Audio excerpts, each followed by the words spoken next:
আমার এত ফুচকা খেতে ইচ্ছে করেছিল, জামাই আমাকে ফুচকা খেতে নিয়ে যায়নি বলে আমি জামাইয়ের উপর অভিমান করে আজকে বাসায় নিজে নিজেই ফুচকা বানিয়ে খেয়েছি। পুরো জাপান এখন সবুজে ঘেরা, পার্কটা একদম পুরো সবুজ হয়েছিল। আমি খুব সুন্দর ড্রেসের একটা শুট করেছি, সাথে বাংলাদেশে আম্মুকে গরুমতি আম কিনে পাঠালাম। আসসালামু আলাইকুম এভরিওয়ান, কেমন আছেন আপনারা সবাই? চলে আসলাম নতুন একটি ভ্লগ নিয়ে।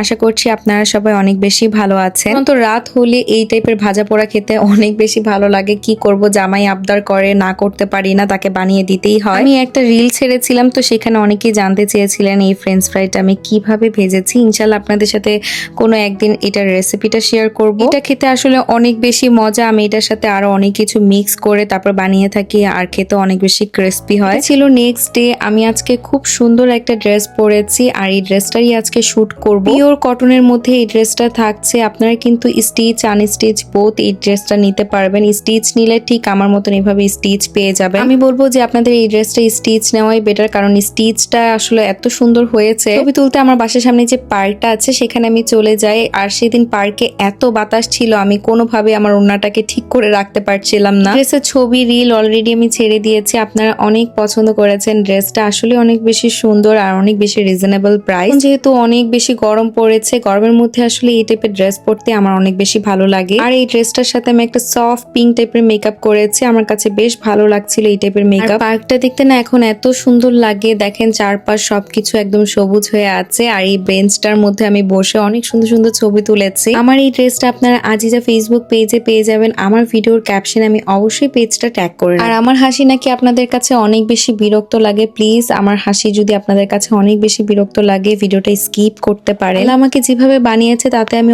অনেক খুশি, আর আমার হাসি আমার কাছে অনেক পছন্দের। মানুষকে বডি শেমিং করা, মানুষকে নিয়ে বলা, এগুলো বন্ধ করেন, কারণ আপনাকেও কিন্তু আল্লাহই বানিয়েছে, আমাকেও ঠিক আল্লাহই বানিয়েছে। যাই হোক, আমার কথায় যদি আপনারা কখনো কষ্ট পেয়ে থাকেন তার জন্য এক্সট্রিমলি সরি। আমি কখনো কাউকে ছোট করতে বা কাউকে কষ্ট দিতে চাই না। এই জায়গাটার মধ্যে পা ভিজাচ্ছিলাম আর মনে হচ্ছিল বাংলাদেশের কোথাও একটা পুকুরে বসে আমি পা ভিজাচ্ছি। একা একাই আমি আসলে বিকেলটা পার্কে বসেই কাটিয়ে দিয়েছি। এরপর বাসায় এসে আমি এখানে চটপটির যে ডালটা আছে না, সেটা প্রেসার কুকারে বসিয়ে দিয়েছি, কারণ আমার অনেক ফুচকা খেতে ইচ্ছে করছে কালকে রাত থেকে। তোকে আগের দিন রাত থেকে আমি বলি যে তুমি আমাকে কোথাও থেকে ফুচকা খাওয়াই নিয়ে আসো, কারণ আমার অনেক ফুচকা খাইতে ইচ্ছা করছে। আমি যখন তাকে এই ফুচকা খাওয়ার কথা বলি তখন রাত বাজে 12টা। আসলে এই সময় তো কোথাও আমি ফুচকা পাবো না জাপানে, বাংলাদেশে হলে আসলে চিন্তা করা যেত। তাই আর কি করার, নিজে নিজেই বাসায় এখন ফুচকা বানিয়ে নিচ্ছি। আমি প্রেসার কুকারে আসলে ডালটা বসিয়ে দিয়েছিলাম দেখে তাড়াতাড়ি সবকিছু হয়ে যাচ্ছে, আর এদিক দিয়ে আমি ফুচকাগুলোও ভেজে নিয়েছি। ডালটা আমি কালকে রাতেই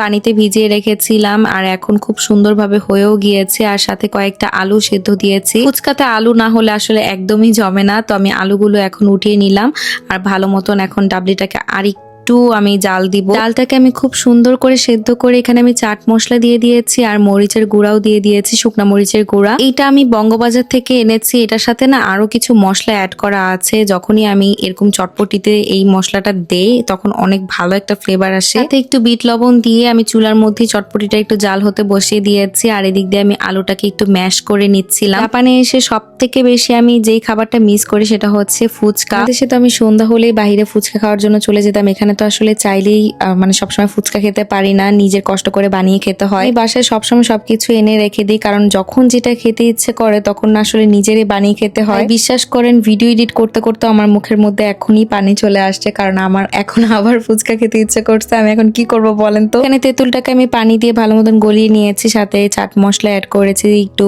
চিলি ফ্লেক্স অ্যাড করেছি, একটু চিনি অ্যাড করেছি। টকটা না আমার একটু মিষ্টি মিষ্টি পছন্দ। আমার না আজকে দই ফুচকা খেতে ইচ্ছে করেছে, তো কি করব আর, দই বাইরে থেকে কিনে এনে এখানে একটু চিনি অ্যাড করে আমি দইটাকে ভালো মতন ফেটিয়ে নিয়েছি। আজকে আমি ভেবেছি রাতের ডিনার আমি একদমই করব না, আজকে ফুচকা খেয়ে একদম আমার পেট ভরিয়ে ফেলবো। খেতে আসলে 10 মিনিটও সময় লাগবে না, কিন্তু রেডি করতে এত সময় লাগছিল সবকিছু। আর দেখেন ডালটা কি সুন্দর হয়েছে, আর ঘনত্বটা একদম পারফেক্ট হয়েছিল, আর খেতে খুব মজা হয়েছে। তো অফিস থেকে এসে দেখে আমি এদিক দিয়ে ফুচকা চটপটি বানিয়ে ফেলেছিলাম। সীমান্ত বলছিল যে চলো এখনই তোমাকে খাইয়ে নিয়ে আসি। আমি এখন বললে হবে, আমি তো সবকিছু রেডি করে ফেলেছি। আমি তো তার উপর উপর রাগ করেছি। আমি আসলে তার কাছে খেতে চেলাম, সে আমাকে হচ্ছে নিয়ে গেল না, এটা নিয়ে আমি একটু অভিমান করেছিলাম তার উপর। আমাকে বলছিল অভিমান করে দেখছো, ভালোই হয়েছে, তুমি একা একাই বাসায় বানিয়ে ফেলেছো, এখন আমরা পেট ভরে খেতে পারবো দুজনে মিলে। আমি আবার একটু সবকিছু সুন্দর করে গুছিয়ে খেতে পছন্দ করি, তাই একটু গুছিয়ে নিয়েছিলাম। আমার এই ভিডিও দেখে যদি আপনাদের মুখে পানি চলে আসে আমাকে প্লিজ মাফ করবেন। আর যদি খুব খেতে ইচ্ছে করে বাইরে যে এখনই খেয়ে আসেন। বিশ্বাস করেন আমার মনে করেন একদম সহ্যই হচ্ছিল না কখন এটা বানানো শেষ হবে আর আমি কখন খাবো। আর এই তো